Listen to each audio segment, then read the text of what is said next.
यो देशमा भएका आशा लाग्दा अहिले नयाँ नेतृत्वहरूलाई युवाहरूलाई देश सम्हाल्ने जिम्मेवारी दिनको लागि हामीले मात्रै हुनेवाला छैन।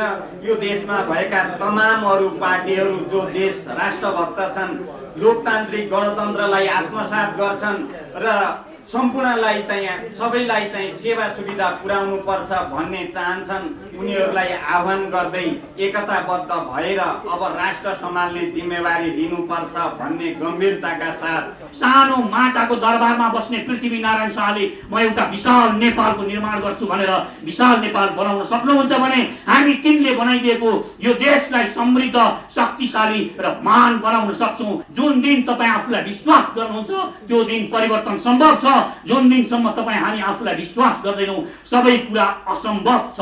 यो दुनियाँमा कुनै काम असम्भव छैन 100% दिइसकेपछि। कस्तो विचार, कस्तो आदर्श, कस्तो पोलिसी गर्दाखेरि यो राष्ट्रलाई रियलिस्टिक हुन्छ, यो राष्ट्र समृद्धि हुन्छ, यो राष्ट्रमा सुशासन कायम गर्न सकिन्छ। साथीहरूको जो आन्दोलन थियो त्यो आन्दोलनलाई अन्तर्राष्ट्रिय शक्तिका आधारमा तुहाउने प्रयत्न गरियो वैकल्पिक राजनीतिको नाममा। ती मानिसहरू जसको आङमा लुगा छैन तिनीहरूको लागि राजनीति गरेको हो भन्नेहरू यहाँ अर्थ मन्त्रालय भित्र बसेर बिचौलेहरू ल्याएर बजेट बनाउँछन् कसका लागि? धनीका लागि, यहाँका उद्योगहरू सर्वनाश गर्नको लागि र विदेशीहरूलाई पोस्नको लागि। पुरानो परम्परा, पुरानो वंशवाद, पुराना सबै कुराहरू, पुरानो सिस्टम, सब कुराहरू हामी 1 वर्षभित्रमा तोड्न सक्छौं। यही चुनावबाट तोड्न सक्छौं। यो बेलामा हामी कसरी चल्ने हो यो कुरा थाहा पाउन सकेनौं र आफ्ना सानो कुवामा जहाँको पानी कुइगन्धे भइसकेको छ, गनाउने पानी भइसकेको छ, हामी त्यही बसेर रमाउन खोज्यौं भने त्यहाँको भ्यागुत्ता जसरी हामी बाँच्न त सकौँला,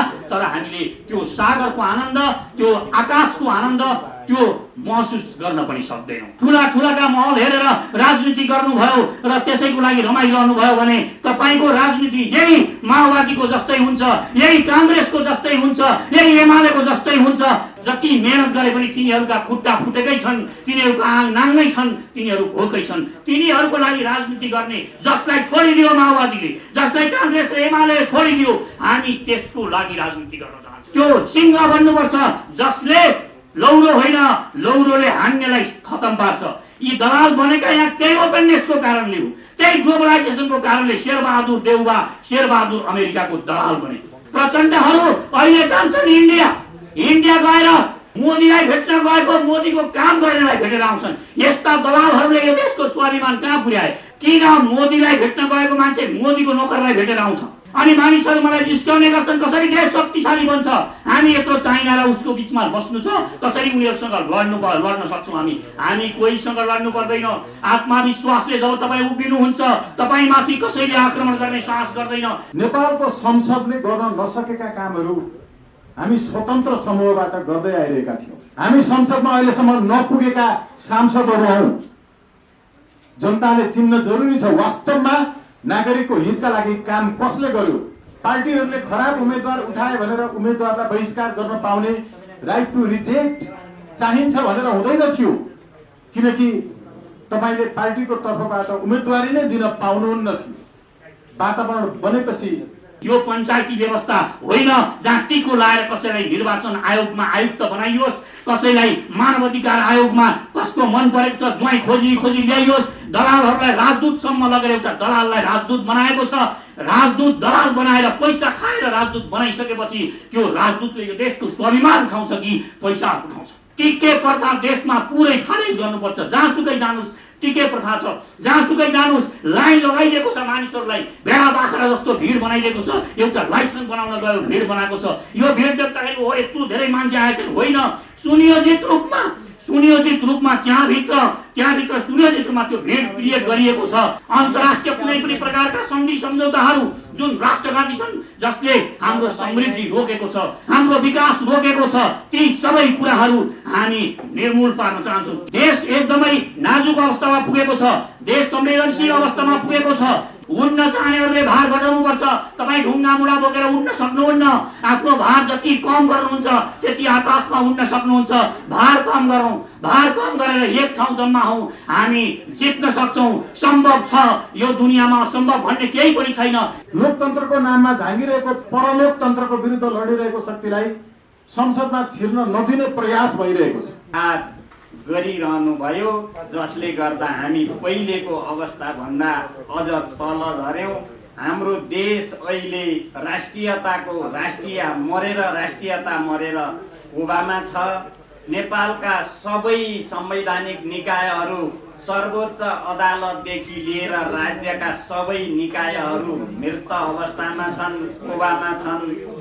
सर्वोच्च अदालतका न्यायाधीशसम्मलाई निलम्बन गरेर राखिएको छ। यस्तै गरेर राज्यका सारा सिस्टमहरू अहिले प्राय मृत अवस्थामा कोबामा राखिएको छ। नेपाली नागरिकमा हुटुटी छ। अब यो देश रहने कि नरहने भन्ने स्थितिमा एमसीसीले यो देशलाई नै कोबामा राखेको छ।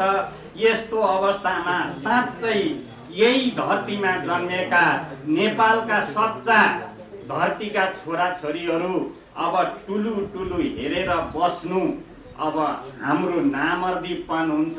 त्यसो भएको हुनाले अब सम्पूर्ण यो देशका नागरिकहरू, सम्पूर्ण युवा युवतीहरू, यो देशका बुवा आमाहरूले अब एकपटक सोच्नै पर्छ र सबैको चाहिँ इच्छा र चाहना अनुसार यो देशको समस्या समाधान गर्ने, भोक रोगको समस्या समाधान गर्ने, सास र गाँसको समस्यालाई समाधान गर्ने यस्तो नेतृत्व आओस् भन्ने सबैले चाहन्छन्। त्यसैको अनुरूप हामीले यो देशमा भएका आशा लाग्दा अहिले नयाँ नेतृत्वहरूलाई, युवाहरूलाई देश सम्हाल्ने जिम्मेवारी दिनको लागि हामी आपसमा कसरत गरेर हामीले लामो प्रयत्नपछि 4 महिनाको अवधिदेखि हामी यो कुरामा चाहिँ संवेदनशील भएर व्यापक रूपमा यसको विचार विमर्श गरेर अब यो देशमा भएका विज्ञहरू, यो देशमा भएका देश र माटो र आमालाई माया गर्ने व्यक्तिहरूले अब यो देश बचाउनुको विकल्प छैन। त्यसो भएको हुनाले यो देशमा रहेका सम्पूर्ण नागरिकहरूको चाहिँ सदाशयता अनुसार, उनीहरूको इच्छा र आकांक्षा अनुसार, चाहना अनुसार अब सबै नेतृत्व गर्ने चाहिँ युवाहरू मिल्नुपर्छ, पार्टीहरू मिल्नुपर्छ र एउटा निर्विकल्प शक्तिको रूपमा विकास गरेर अगाडि जानुपर्छ भन्ने मनसायले अहिले हामीले चार पार्टीलाई चाहिँ एउटै बिन्दुमा लिएर आएर हाम्रो एउटै विचार, एउटै खालको चाहिँ तपाईँको विचारधारा, एउटै चुनाव चिन्ह, एउटै नामबाट हामी जाने निर्णय गरे पश्चात हामीले मात्रै हुनेवाला छैन। यो देशमा भएका तमाम अरू पार्टीहरू जो देश राष्ट्रभक्त छन्, लोकतान्त्रिक गणतन्त्रलाई आत्मसात गर्छन् र सम्पूर्णलाई चाहिँ सबैलाई चाहिँ सेवा सुविधा पुर्याउनु पर्छ भन्ने चाहन्छन्, उनीहरूलाई आह्वान गर्दै एकताबद्ध भएर अब राष्ट्र सम्हाल्ने जिम्मेवारी लिनुपर्छ भन्ने गम्भीरताका साथ हामी एकजुट हुने निर्णय गरेका छौँ र यसैको अनुरूप छलफलको लागि पनि हामीले अरू फर्दर प्रोग्रामहरू तयार गरेका छौँ। खास गरेर नेपाल एउटा स्वर्ग भूमि हो, नेपाल एउटा दिव्य भूमि हो। यहाँ 12 घण्टा सूर्यको प्रकाश पर्छ र यहाँ तमाम प्रकारका सबै प्रकारका चीज वस्तुहरू उपलब्ध छन् र यहाँको साधन स्रोतलाई, यहाँको जनशक्तिलाई संयोजन गरेर र अहिले 21औं शताब्दीको टेक्नोलोजीलाई ल्याएर हामीले उत्पादनमुखी अर्थतन्त्र निर्माण गरेर यो देशलाई समृद्धि बनाउन सक्छौं र यो देशमा रोजगारी सिर्जना गर्न सक्छौं। अब यसको निम्ति हामी सबै सोलिडारिटी भएर अगाडि जानुपर्छ भन्ने हाम्रो धारणा अनुरूप हामी एकजुट भएका छौं र हामीले आह्वान गर्छौं, साँच्चै यो धरतीलाई माया गर्ने धरतीका सन्तान कोही हुनुहुन्छ, पार्टीहरू हुनुहुन्छ, विज्ञहरू हुनुहुन्छ, सङ्घ संस्थाहरू हुनुहुन्छ, विषय विज्ञहरू हुनुहुन्छ, उहाँहरू अब एकाकारको लागि चाहिँ आह्वान गर्दै मेरा केही भनाइहरू यही अन्त गर्दछु। हस्, धन्यवाद, नमस्कार।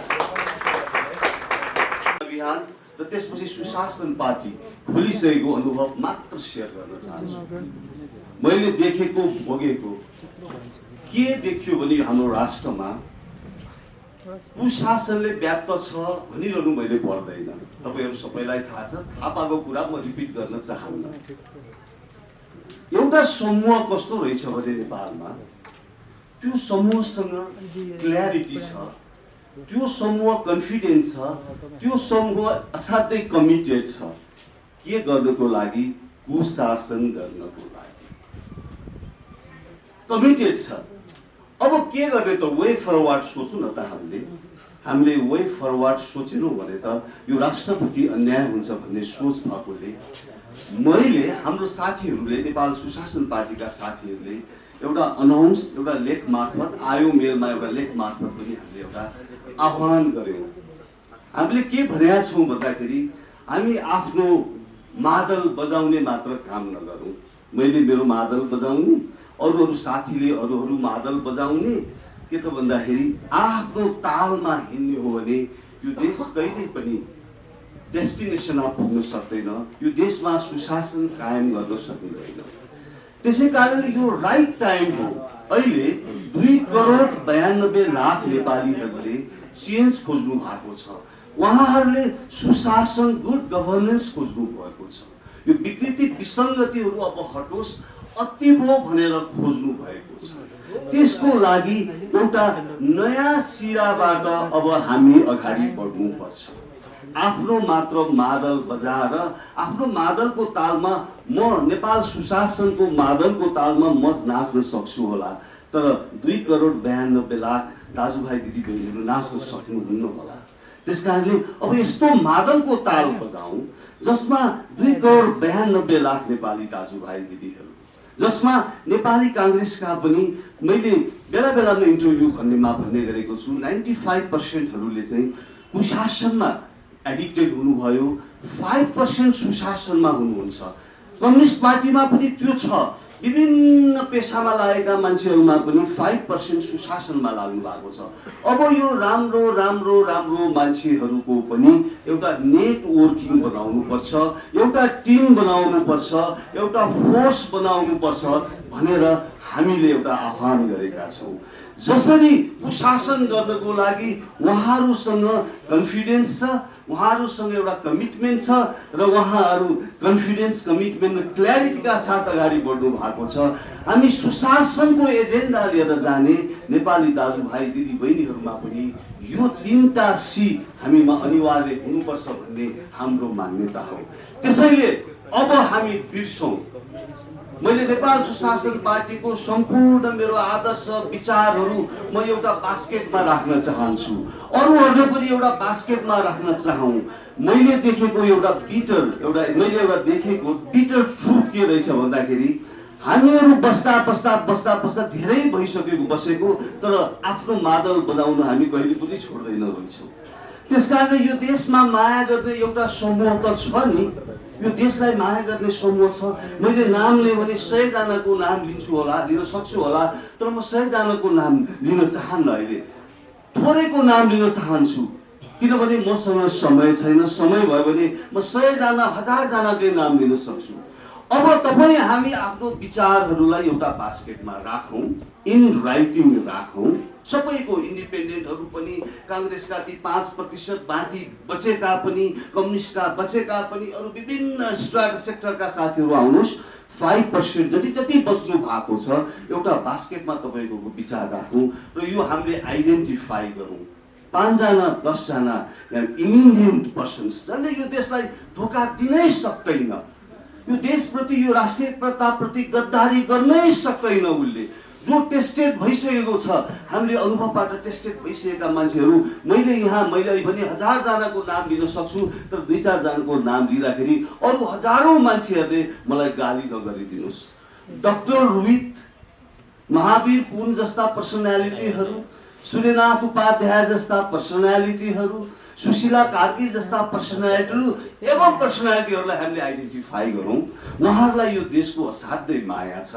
उहाँहरूलाई हाम्रो विचार एउटा बास्केटमा राखेर जिम्मा लगाउँ र हामी त्यहाँबाट हिँडौँ र नयाँ एउटा टिम, उहाँहरूले कस्तो विचार, कस्तो आदर्श, कस्तो पोलिसी गर्दाखेरि यो राष्ट्रलाई रियलिस्टिक हुन्छ, यो राष्ट्र समृद्धि हुन्छ, यो राष्ट्रमा सुशासन कायम गर्न सकिन्छ, यो राष्ट्रका 2,92,00,000 नेपाली दाजुभाइ दिदीहरूको इज्जत बन्छ भनेर उहाँहरूले एउटा विचार बनाउनु हुनेछ।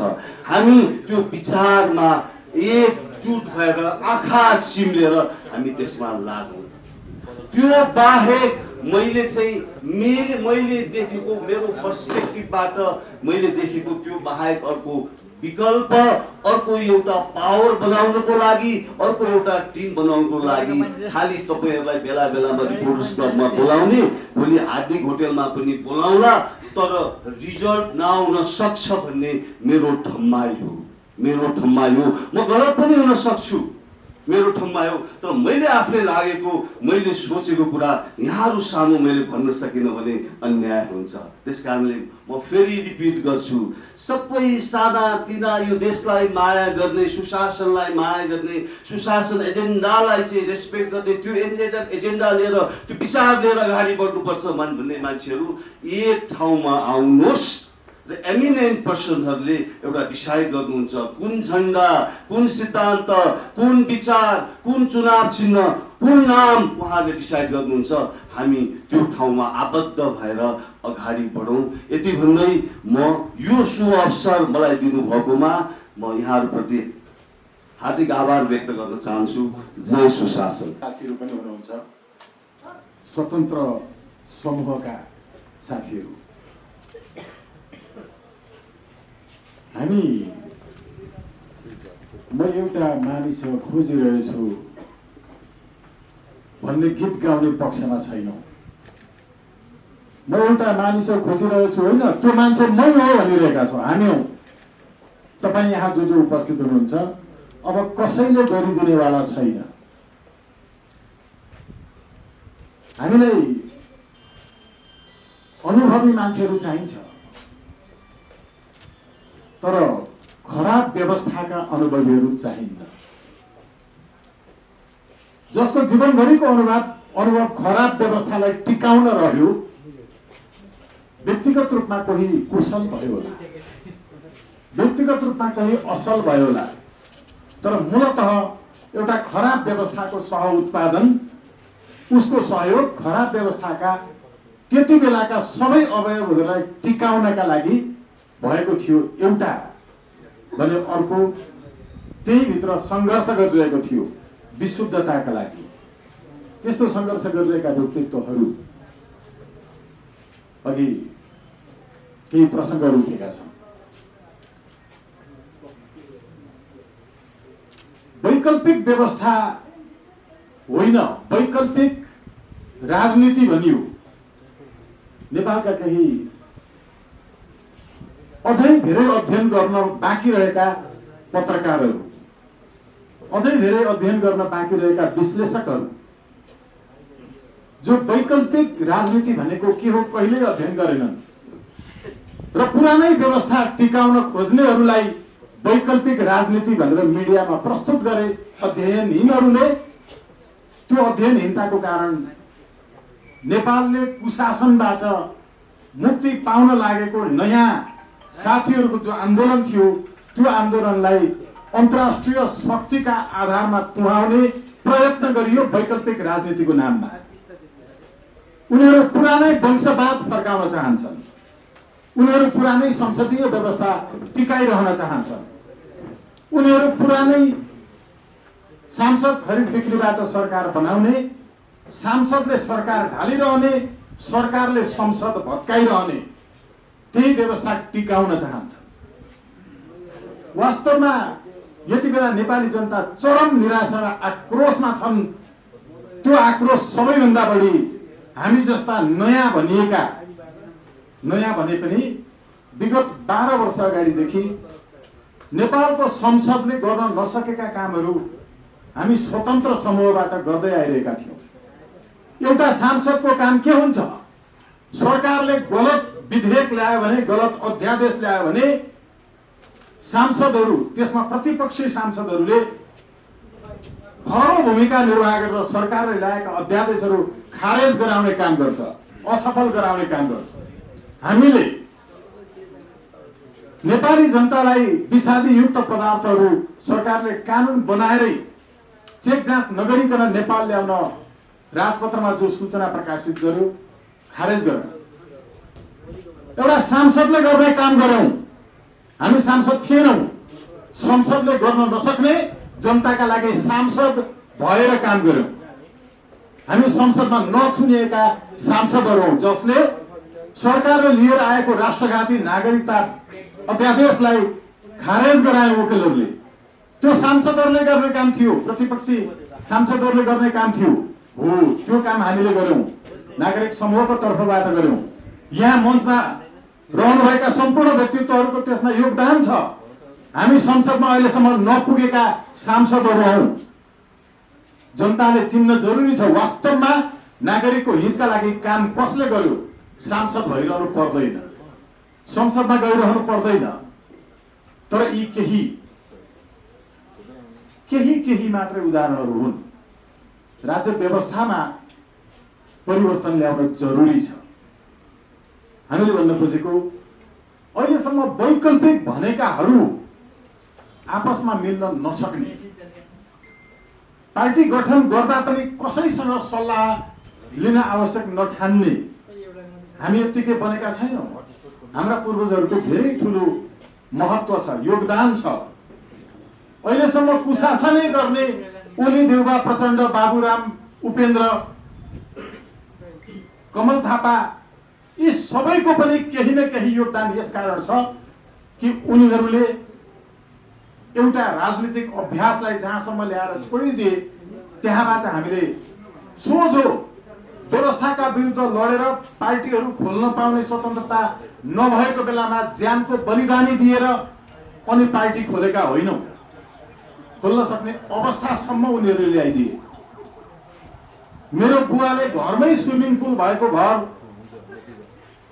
5औं तल्लामाथि लिफ्ट चढेर जान मिल्ने सुविधा भएको घर बनाइदिनु भएन भनेर म उहाँसँग झगडा गर्नेवाला छैन। उहाँको योग्यता, उहाँको क्षमता जति थियो त्यति गर्नुभयो। पुराना नेताहरूले, दलहरूले आफ्नो क्षमता जति थियो त्यति गर्नुभयो। तपाईले राणाकालमै राइट टु रिकल मागेर हुँदैन थियो, जति बेला निर्वाचितै गर्ने प्रणाली थिए।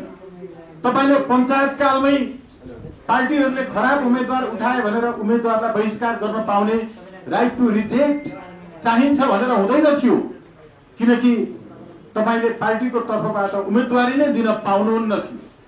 वातावरण बनेपछि नयाँ युगका नयाँ मागहरू उठ्छन्। हामीले जति बेला यी मागहरू उठाउनु पर्थ्यो यो भनेका छैनौँ। Right to recall, right to reject लगायत नयाँ युगको नयाँ व्यवस्था, जनताको अधिकारलाई सुनिश्चित गर्नका लागि यी व्यवस्थाहरू उनीहरूले नै लागू गर्नु पर्थ्यो भनेर हामीले भनेका छैनौँ। उनीहरूको योग्यता, क्षमता, अध्ययन त्यति मात्र थियो। त्यसैले जरुरी छ युवा पुस्ताको। तर नयाँ नाममा पुरानै व्यवस्थालाई हुबहु लागू गर्ने गरिकन आएका केही स्वतन्त्र र नयाँ दलहरू, नयाँहरूले नै लिएर आएका विचारधाराहरूलाई अनुसरण गर्दै, नक्कल गर्दै आएका केही दलहरू, यी सम्पूर्ण आफ्नो पार्टी, आफ्नो झण्डा, आफ्नो चुनाव चिन्ह त्यागेर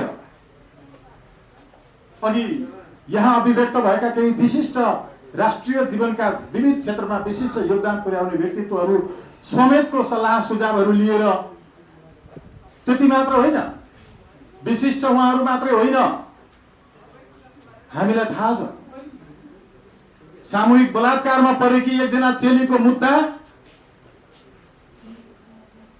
6 वर्षसम्म बिना कुनै कारण यसै सूचीबाट हटाएर राजनीतिक दलको कार्यकर्ता बलात्कारी भएको कारणले जोगाउँदै हिँड्नेहरू पनि त्यस्तै विशिष्ट व्यक्तिका सूचीमा छन्, थाहा छ। अनुसन्धान, त्यति बेलाको अनुसन्धान निकायले कसरी गरेको छ थाहा छ।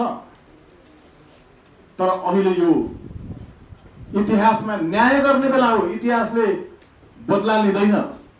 हामी बदला लिने पक्षमा छैनौँ, हामी न्याय गर्ने पक्षमा छौँ। यसैले ती सम्पूर्ण दलहरू, स्वतन्त्र समूहहरू लगायतलाई एकपटक आफ्ना सम्पूर्ण विचारधाराहरू पनि एकछिनका लागि बाहिर राखौँ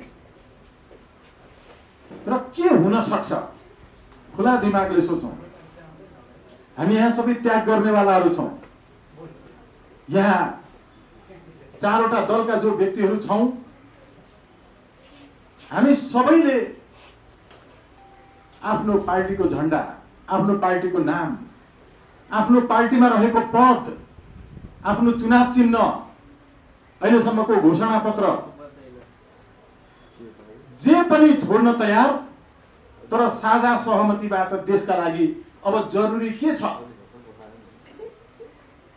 यो निष्कर्षमा पुगेर हामी छोड्न तयार भएकै हौं। हामीले यो घोषणा गरिसकेका छौं, होइन र रोमलाल सर, रमेश सर होइन र, पुण्य सर होइन र? हामीले यो सहमति गर्यौं। हामी यहाँ मध्ये कसैले पार्टीको अध्यक्ष छोड्यौं, हामी यहाँ मध्ये कसैले चुनाव चिन्ह छोड्यौं, यहाँ मध्ये कसैले झण्डा छोड्यौं र एउटा हामी पिल्लर प्रिन्सिपल तयार गर्न सहमत भयौं। हामी सबै साथीहरूले भन्यौं कि ल ठिक छ, पार्टीको नाम यो गरौँ, अध्यक्ष तपाईँ बस्नुहोस्, प्रस्ताव गर्यौं एकअर्कालाई। अन्ततः साथीहरूले के छोड्नु भयो अहिले भनिरहन परेन, सबै थोक छोड्नु भयो। छोडेर सबैले प्रस्तावै नगरिकन स्वागतजी तपाईँ अध्यक्ष रहनुहोस् सबैले भन्नुभयो। तर मैले उहाँहरूसँगै फेरि यो अन्तिम हामीले म्यानेट गरिसक्यौं, तर मैले त्यो प्रस्ताव मानिन। मैले के भने एकचोटि अघि हाम्रो आदरणीय रमेश सरले भन्नुभयो जस्तो पुण्य सरले देखाउनु भएको केही नयाँ आयामहरू राष्ट्रिय जीवनका मूल समस्याहरूको समाधानका लागि यत्रो वर्षदेखि कृषि क्षेत्रबाट पुर्याउनु भएको योगदान, अनुसन्धान, गवेषणा रोमलाल गिरिज्यूको छ। यो सबैलाई एक ठाउँमा लिएर हामी मात्रै 4 पार्टी एक बन्ने घोषणा नगरौं, हामी अरू समूहहरूलाई जोडौं। अर्को कोही व्यक्ति, अर्को कुनै नाम, अर्को कुनै झण्डा हुन सक्छ। एकचोटि प्रयत्न गरौं। यही प्रयत्न योभन्दा अगाडि भर्खरै पनि खुलेका केही दलहरूले गरिदिएको भए हामी पनि जाने थियौं। हामीले धेरै पटक अनुनय विनय नै गरौं। मर्छ यो नाम, यो शरीर जल्छ, यो घरहरू सकिन्छन्, यो नाम सधैँ रहनेवाला छैन, पार्टीको पनि व्यक्तिको पनि। एउटा प्रयत्न गरौं, सबैलाई एक ठाउँमा लिएर आउँ। 4वटा दलहरू सँगै हामी त एक हिसाबले भएका छौं, तर अर्को ठुलो एउटा बृहत एकताका साथ अगाडि बढौं, जसले अहिलेसम्मको यो कुराजनीतिको दुष्चक्रमा मुलुकलाई फसाएका छन्।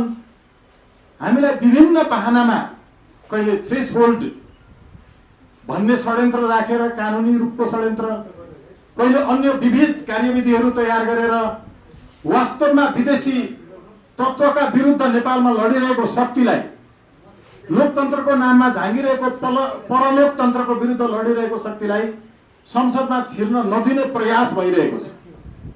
त्यो प्रयासका लागि परलोकतन्त्रवादीहरूलाई नै नयाँ रूपमा पनि खटाइएको छ।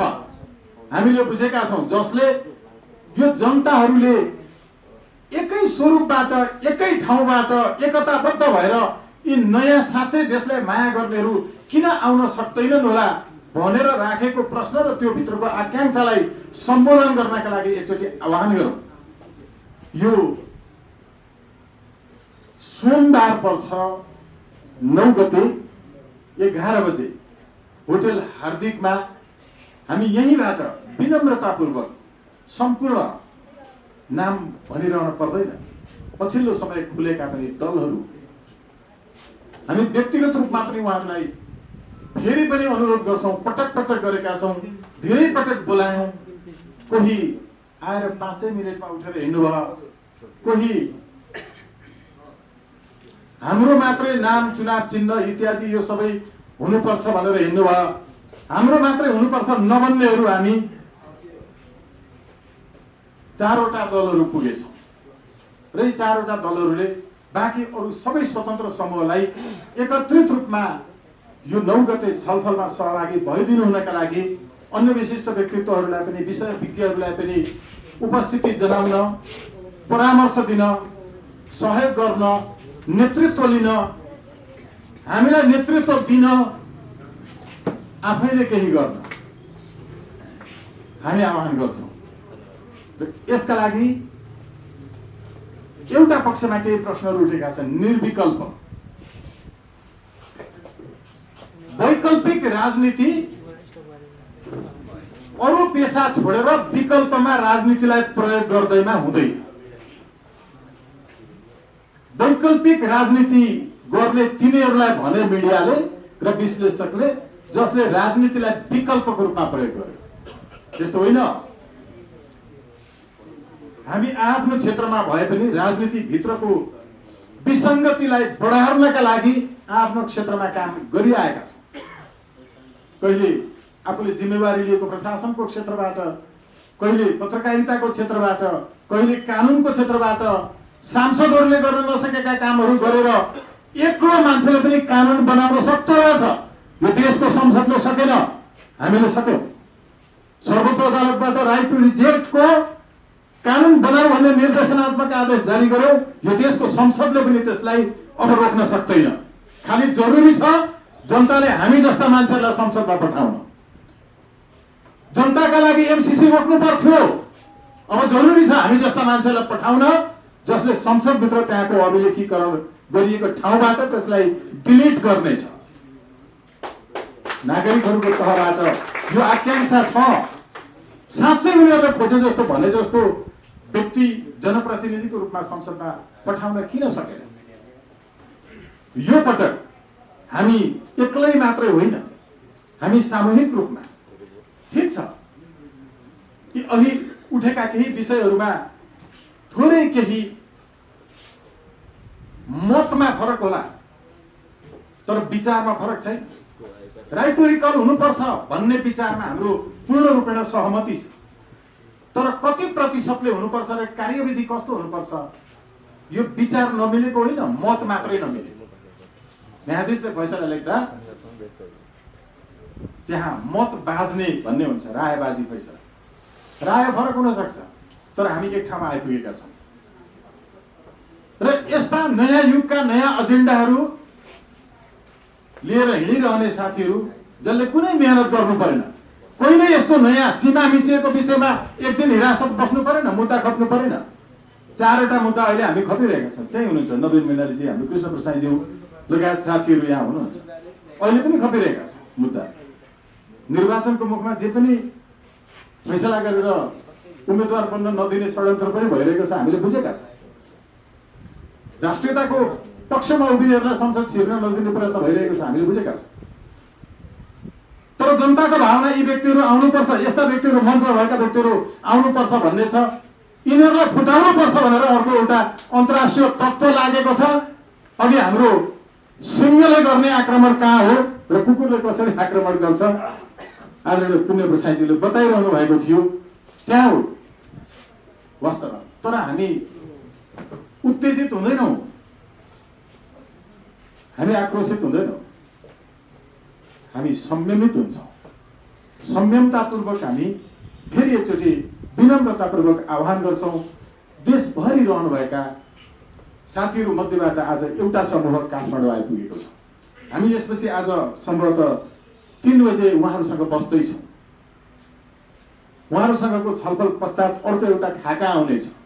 त्यो खाका पश्चात हामी प्रस्तुत हुनेछौँ। अहिलेका लागि नेपाली जनता सबैले यो एउटा प्रयत्नका लागि भोलि केही त्यसमा विचारहरू तलमाथि हुन सक्लान्, तर अहिलेसम्म जुन चरणसम्म आइपुग्यो यो चरणसम्म ल्याउनका लागि आदरणीय रोमलाल गिरिज्यूले धेरै ठुलो भूमिका निर्वाह गर्नुभएको छ र यो चरणसम्म सहमत बनेर आइदिनु भएकोमा, जनताको आकांक्षालाई सम्बोधन गर्नुभएकोमा आदरणीय रमेश खरेलज्यू, आदरणीय पुण्य प्रसाईज्यू र रोमलाल गिरिज्यू, उहाँका लागि जनताले ताली बजाइदिनै पर्छ।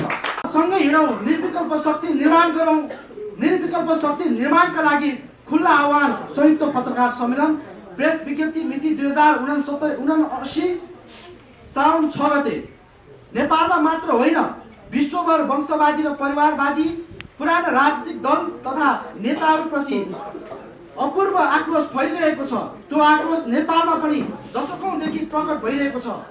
जनताको चाहना पुराना व्यक्ति विचार र व्यवस्थाका विरुद्ध फेरि कुनै नयाँ व्यक्ति मात्र होइन, नयाँ सोचको नयाँ व्यक्तिसँगै विचार र व्यवस्था पनि नयाँ नै हुनुपर्छ भन्ने हो।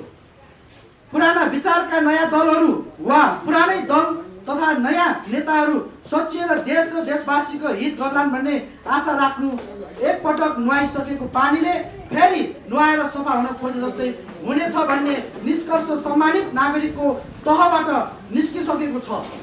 अरू सबै थोक फोहोर भएमा पानीले सफा गरिन्छ, तर पानी नै फोहोर भए केले सफा गर्ने हो? पानी नै नयाँ चाहिन्छ। समाजका विकृतिको सफाई गर्ने पानी नै राजनीतिक दल र विचार हो। त्यसैले व्यक्ति मात्र नभएर विचार र व्यवस्था पनि नयाँ हुनुपर्छ भन्ने कुराहरू यहाँ उल्लेख छ। नेपालमा नयाँ र वैकल्पिक भनेर पुरानै संसदवादी तथा लोकतन्त्रका नाममा परलोकतन्त्रवादी हाबी हुँदै गएकाले जनताले उही पुरानै कुराजनीतिको दुष्चक्रबाट मुक्ति पाउन सकेका छैनन्। नेपाली जनतालाई वैकल्पिक होइन, निर्विकल्प राष्ट्रिय शक्तिको आवश्यकता रहेको छ।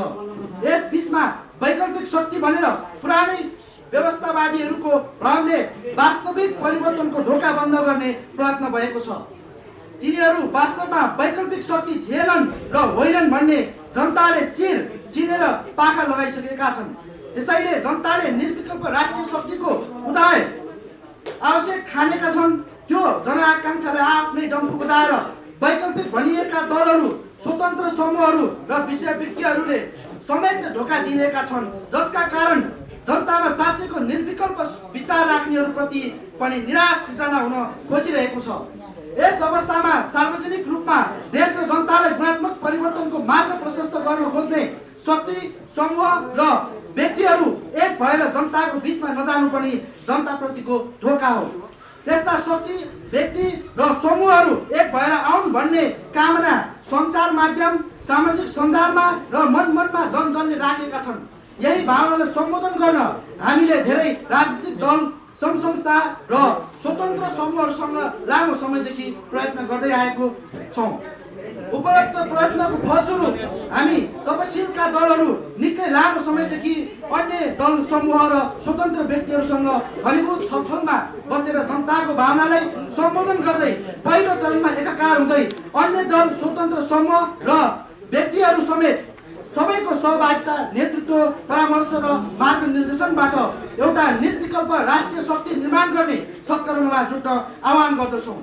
यस आह्वान मार्फत हामी एक सर्वपक्षीय भेला गरी सो भेलाबाट नेतृत्व लिन चाहने, सहभागी बन्न चाहने र साँच्चैको जनताको नयाँ युग निर्माण गर्ने चाहना देश र विदेशमा रहेका लोकतान्त्रिक देशभक्ति र राष्ट्रवादी शक्तिहरूलाई समेटी साझा चुनाव चिन्ह, साझा झण्डा, साझा घोषणा पत्र र साझा कार्यक्रमका साथ आगामी निर्वाचनमा सहभागी भई पुराना दल र व्यक्तिहरूलाई पनि सम्मान गर्दै उहाँहरूलाई विश्रामको अवसर दिएर नयाँ ढङ्गले अघि बढ्न आह्वान गर्दछौँ।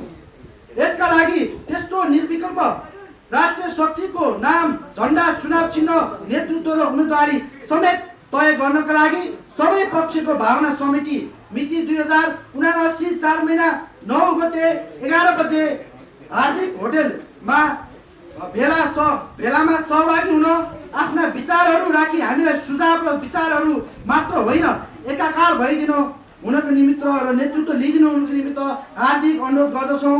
स्वागत नेपाल अध्यक्ष उन्नत लोकतन्त्र पार्टी, रमेश खरेल अध्यक्ष नेपाल सुशासन पार्टी, रोमलाल गिरी अध्यक्ष नेपाल आमा पार्टी, पुण्य प्रसाई अध्यक्ष सचेत नेपाली पार्टी। धन्यवाद। र यसै गरी म तपाईँहरू सामु अब आफ्ना भनाइहरू राखिदिनुको निमित्त नेपाल आमा पार्टीका केन्द्रीय अध्यक्ष रोमलाल गिरीज्यूलाई म हार्दिक अनुरोध गर्न चाहन्छु। कुकुरलाई तपाईँले आक्रमण गर्नुभयो, कुकुरलाई डन्डा हान्नुभयो भने त्यो कुकुरले त्यो डन्डालाई मात्र, त्यो डन्डामाथि नै आक्रमण गर्छ, त्यो हान्ने माथि आक्रमण गर्दैन कुकुरले। त्यसलाई चेतना नै हुँदैन यो हान्ने को हो, हान्ने अर्कै हो भन्ने कुरा। तर सिंहलाई तपाईँ आक्रमण गर्नुहोस्, डन्डाले हान्नुहोस्, सिंहले त्यो डन्डा होइन हान्नेकै काम तमाम गर्छ। हामी अहिले जुन शक्ति हामी केन्द्रीकृत गरेर हामी एक ठाउँ लगाउन खोजिरहेका छौँ। हामीले हान्ने ठाउँ पनि थाहा पाउनुपर्छ, कहाँ हो हान्ने भनेर थाहा पाएनौँ भने हामी कुकुरहरूको जस्तो सानो सानो कुराहरूलाई भुकेर बसिरहेका हुन्छौँ, डन्डा टोकेर बसिरहेका हुन्छौँ। त्यो शक्ति कहाँ हान्नुपर्ने हो, कसलाई ध्वस्त पार्नुपर्ने हो, त्यो चिन्नको लागि पनि हामी एकजुट भएर विचार बनाउन जरुरी छ। तपाईले ठिक ढङ्गले विचार बनाउन सक्नु भएन भने हामी अहिले विभिन्न ठाउँमा लिलीपुटेहरू जस्तो एक ठाउँ एउटा गुलिबरलाई हान्नलाई एउटा लिलीपुटेले एउटा बाण हानेको छ, अर्कोले हानेको छ, त्यसरी हुँदैन। एकजुट भएर एउटा यस्तो विशाल घन निर्माण गर्न जरुरी छ अहिले, जुन घनले ठिक ठाउँमा ठिक समयमा हान्न सक्यौँ भने यो पुरानो परम्परा, पुरानो वंशवाद, पुराना सबै कुराहरू, पुरानो सिस्टम, सब कुराहरू हामी एक वर्षभित्रमा तोड्न सक्छौँ। यही चुनावबाट तोड्न सक्छौँ। यो स्थिति हामी सिर्जना गर्न सक्छौँ। तर हाम्रा छोटा छोटा साना साना अहङ्कारहरू बोकेर तिनीहरूलाई पालन पोषण गरेर हामी अगाडि बढिरह्यौँ भने हामी सकिन्छौँ। हामी सकिने मात्र होइन, यो देश पनि सकिन्छ।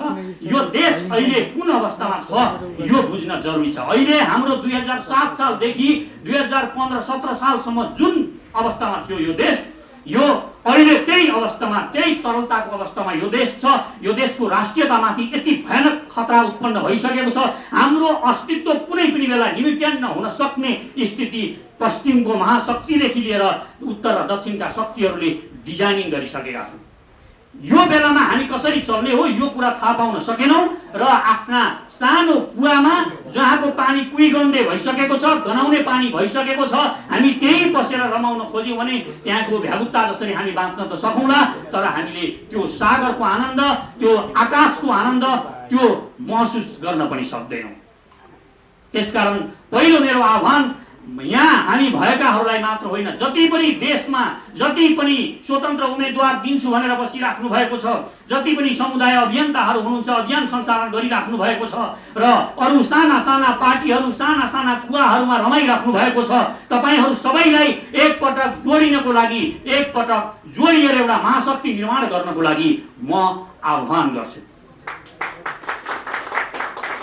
हामीले अलिकति विचार गर्नुपर्ने जरुरी छ।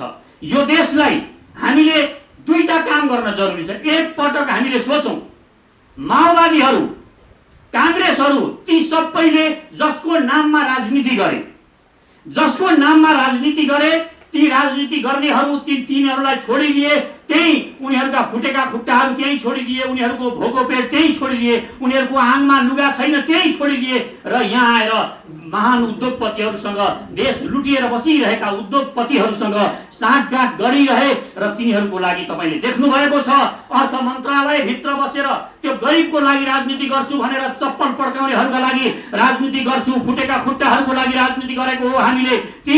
ती मानिसहरू जसको आङमा लुगा छैन तिनीहरूको लागि राजनीति गरेको हो भन्नेहरू यहाँ अर्थ मन्त्रालय भित्र बसेर बिचौलेहरू ल्याएर बजेट बनाउँछन् कसका लागि, धनीका लागि, यहाँका उद्योगहरू सर्वनाश गर्नको लागि र विदेशीहरूलाई पोस्नको लागि। यिनीहरूले कसलाई, त्यसकारण हामीले कसलाई हान्नु पर्ने हो त्यो चिन्न जरुरी छ। त्यो चिन्न सकेनौं भने हामी पनि सकिनेछौँ, हाम्रो देश पनि सकिनेछ। यही कारणले ती माओवादीहरूले जसको लागि राजनीति गर्छु भनेर तिनीहरूलाई छोडिदिए। अब तिनीहरूलाई के लाग्यो, यी बाहुन क्षेत्रीहरू 2-4 जना आउँछन्, बोल्न जानेको छ, हामी त बोल्न पनि जान्दैनौँ, हामी नेपाली भाषा पनि ठिक ढङ्गले आउँदैन। अहिले तपाईले देख्नुभयो नवीना लामा बिचारा बोल्न जानिनन् भनेर हामीले कति मजाक उडायौँ। त्यो मजाक उडाउने हामी नेपाली भाषा बोल्नेहरू मात्र थियौँ, हामी बाहुन क्षेत्रीहरू मात्र थियौँ। तपाईलाई लगेर तामाङ भाषा बोल्न लाउँ, तपाई नेपाली बोल्नेहरूलाई लगेर मञ्चमा तामाङ भाषा बोल्न लाउँ, हेर्नुस् तपाईको जिब्रो कसरी चल्दो रहेछ। यो पहिचान गर्न सक्नुपर्छ, त्यहाँको समस्या पहिचान गर्न सक्नुपर्छ तपाईले। त्यसैले हामीले सर्व पहिचानवाद भनेका हौं। साना साना समस्याहरू तपाईले चिन्न सक्नु भएन, समस्या कहाँ छ पहिचान गर्न सक्नु भएन, ठुला ठुलाका महल हेरेर राजनीति गर्नुभयो र त्यसैको लागि रमाइरहनु भयो भने तपाईको राजनीति यही माओवादीको जस्तै हुन्छ, यही कांग्रेसको जस्तै हुन्छ, यही एमालेको जस्तै हुन्छ। तपाईले न्याय गर्न सक्नुहुन्न ती जनताप्रति, यो बुझ्न जरुरी छ। त्यसैले हामीले अब आउने हाम्रो यो पार्टीमा गठबन्धन भयो भने हामीले भनेका छौं हामी चक्रीय प्रणाली सर्व पहिचानवाद लागू गर्छौं। चक्रीय प्रणाली भनेको के हो? म पनि जुन सर्व पहिचानवादको हामीले वकालत गरेको छ सचेत नेपाली पार्टीले। यो के हो यो बुझ्न जरुरी छ। नबुझेर धेरै मानिसहरूले डम्फु बजाइरहेका छन्। सबैलाई लाग्छ मै बाहुन राष्ट्रपति हुने हो, मै पो राष्ट्रपति हुने रहेछु, यसलाई भोलि दियो भने त मेरो सबै कुरा जान्छ होला भन्ने उसलाई लाग्छ र त्यसको विरोध गर्छ। चक्रिय भनेको हामीले यो देशलाई 4 क्लस्टरमा बाँडेका छौं। त्यसलाई जनसङ्ख्याको आधारमा बाँड्ने हामीले जमर्को गरेका छौं। हामीले भनेका छौं जनजाति एउटा क्लस्टर हुन्छ, अर्को हामी बाहुन क्षेत्री खसहरूको अर्को क्लस्टर, दलित समुदायहरूको अर्को क्लस्टर हुन्छ र थारू मधेसी राजवंशी सतारहरूको अर्को क्लस्टर हुन्छ। यो क्लस्टर वाइज हामीले यो राष्ट्रपति बनाउँदा देशका प्रमुखहरूलाई हामीले प्रान्तमा प्रदेश प्रमुखहरू बनाउँदा आयोगहरूमा आयुक्तहरू आयुक्त बनाउँदा यो चक्रिय रूपमा हरेक क्लस्टरलाई पालो त्यहाँ पुर्याउनु पर्छ।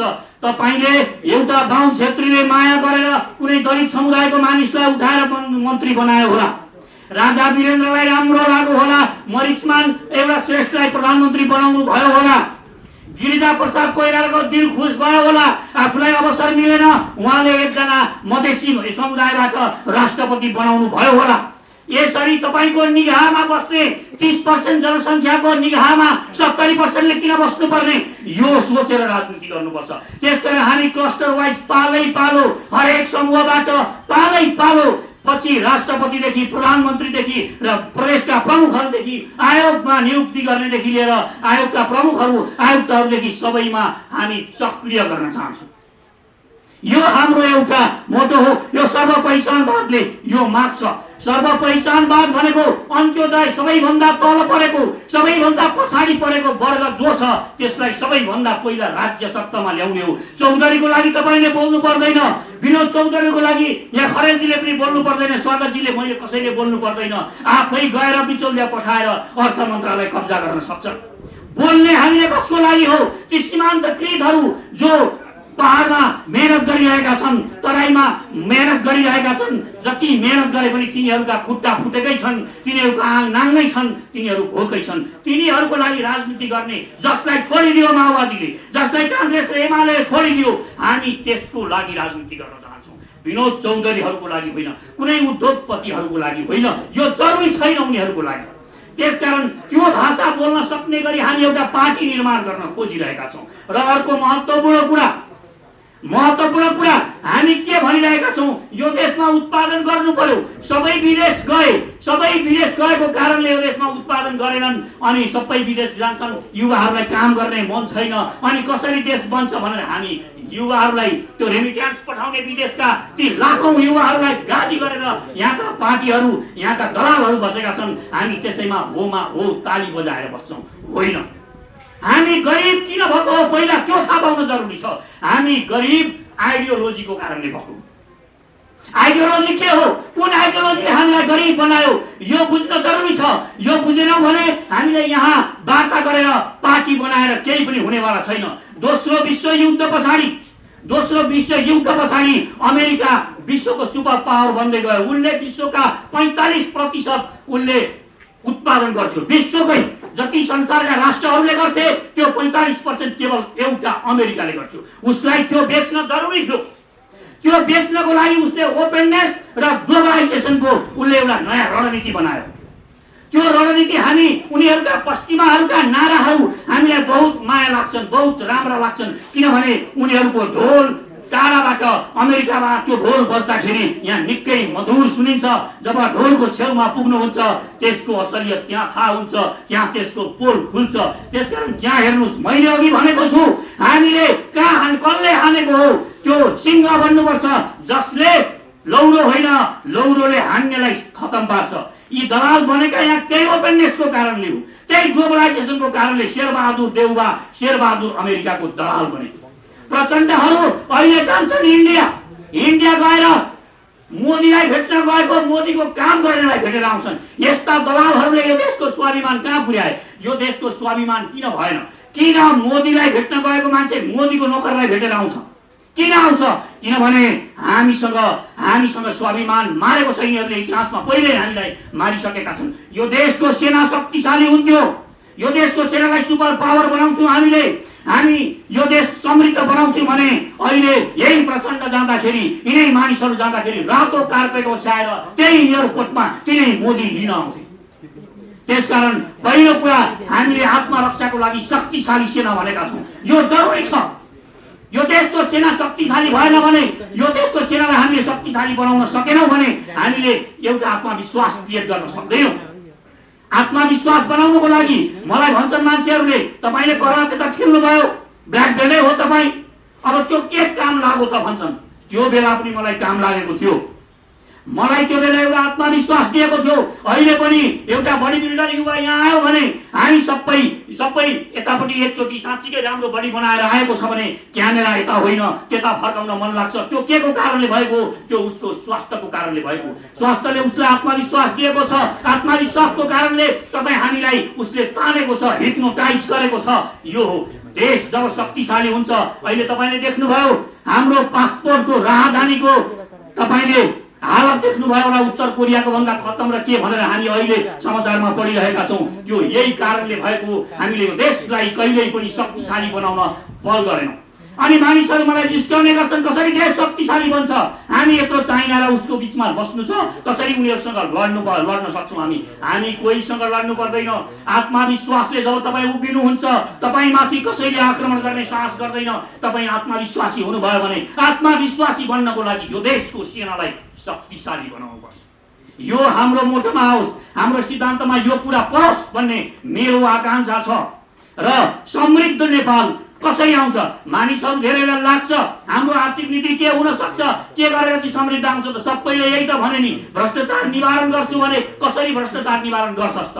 ल, रमेश खरेललाई प्रधानमन्त्री बनाएर कसरी भ्रष्टाचार निवारण हुन्छ? यो भन्न सक्ने हिम्मत र आइडियोलोजी हामीसँग हुनुपर्छ। हामी अहिलेका सबै आयोगहरूलाई खारेज गर्न चाहन्छौँ। हामी यो पार्टीगत सिस्टम, यो अहिलेको संसदीय व्यवस्था, यसलाई पनि खारेज हुन्छ। जबकि हामीले भनेका छौँ हाम्रो प्रधानमन्त्री प्रत्यक्ष निर्वाचित प्रधानमन्त्री हुन्छ। त्यो एक पपुलर मत हुन्छ 50% पार्टीगत मत हुन्छ। त्यसबाट हामीले लिएर गयौँ भने कुनै पनि माइका लाल, कुनै दलाल यो देशको प्रधानमन्त्री बन्न सक्दैन। यो देशको सच्चा सपुत प्रधानमन्त्री बन्छ। पार्टीले पनि इमान्दार मान्छे लान्छ, उसको पपुलर मत घट्छ भनेर पनि राम्रो मान्छे उसले लिएर जानुपर्ने हुन्छ। हामी राष्ट्रपति पनि प्रत्यक्ष गर्न खोजिरहेका छौँ। हामी हरेक मत कुनै पनि पदलाई टिके बनाउन खोजिरहेका छैनौँ। यो पञ्चायती व्यवस्था होइन जहाँ टिको लाएर कसैलाई निर्वाचन आयोगमा आयुक्त बनाइयोस्, कसैलाई मानवाधिकार आयोगमा कसको मन परेको छ ज्वाइँ खोजी ल्याइयोस्। दलालहरूलाई राजदूतसम्म लगेर एउटा दलाललाई राजदूत बनाएको छ। राजदूत दलाल बनाएर पैसा खाएर राजदूत बनाइसकेपछि त्यो राजदूतले यो देशको स्वाभिमान उठाउँछ कि पैसा उठाउँछ? यो बुझ्न जरुरी छ। त्यसकारण यी सबै कुराहरूमा हामीले नयाँ विचार दिन खोजिरहेका छौँ। हामीले राइट टु रिजेक्ट र राइट टु रिकललाई पनि यहाँ प्रतिस्थापित गर्न खोजिरहेका छौँ। राइट टु रिकल केवल जनताले भोट दिएका मान्छे मात्र बोलाउने होइन। अहिले न्यायाधीशलाई हामी कसरी निकाल्ने? न्यायाधीशलाई निकाल्नको लागि महाअभियोग लाउनुपर्छ, त्यो पनि थन्केर बसेको छ। होइन, हामी त्यसलाई पनि राइट टु रिकलबाट यसलाई विस्तृत हामी गर्दैछौँ। हामी यसलाई हरेक आयुक्तहरूलाई राइट टु रिकलबाट बोलाउन सक्ने, हरेक अदालतको न्यायाधीश पनि चुनावी प्रक्रियाबाट जानुपर्ने, एउटा चुनावी प्रक्रिया उसले पार गर्नुपर्ने बाध्यता सिर्जना गर्नुपर्छ।